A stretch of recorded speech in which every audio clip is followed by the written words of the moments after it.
राधिका दांगी को बुलाना चाहता हूँ कि वो आए और विकसित भारत 2047 पर अपने विचार आप सबके समक्ष प्रस्तुत करना चाहती हैं। एक बार ताली बजाकर विकसित भारत 2047 पर अपने विचार रखेंगे आप। सम्मानीय मंच एवं उपस्थित सभी श्रोतागण, मैं राधिका दांगी अपने विचार विकसित भारत 2047 पर आपके समक्ष रखना चाहती हूँ। 2047 को जब हम स्वतंत्रता के शताब्दी वर्ष मना रहे होंगे, उस समय हमारे देश के यशस्वी प्रधानमंत्री माननीय नरेंद्र मोदी जी के साथ 150 करोड़ लोगों का भी सपना पूरा हो रहा होगा और विश्व के पटल पर भारत एक नई आर्थिक शक्ति के रूप में नया कीर्तिमान स्थापित कर सिरमौर बना संकल्प पूरा कर रहा होगा।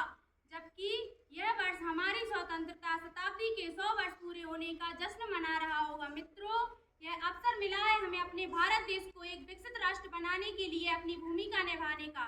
यदि हम 2014 से पहले का भारत देखते हैं तो उसमें विकसित भारत का एक सपना मात्र था, जिसमें एक नारा बड़े ही पुरजोर तरीके से बोला जाता था, हमें गरीबी हटाना है, हमें गरीबी हटाना है। अर्थात करीब 70 वर्षों में हमने सिर्फ इसे नारे के रूप में ही सुना है, इसे अपने पटल पर कार्य करते हुए नहीं देखा। परंतु 2014 के पश्चात हमारे देश की दिशा और दशा को बदलने का जो संकल्प वर्तमान प्रधानमंत्री मोदी जी ने लिया है, उसे जनमानस के भरोसे पर खरा उतारते हुए आगे बढ़ाया है और पूरा भी किया है।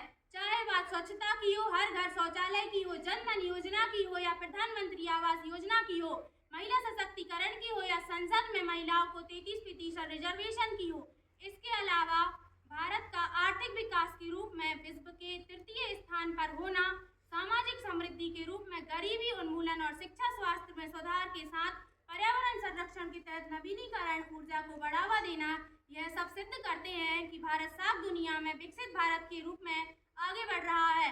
और यदि हम दुनिया के नक्शे पर नजर डालते हैं तो ऑस्ट्रेलिया, अमेरिका, जापान, फ्रांस, चीन, ये सब विकसित राष्ट्र हैं।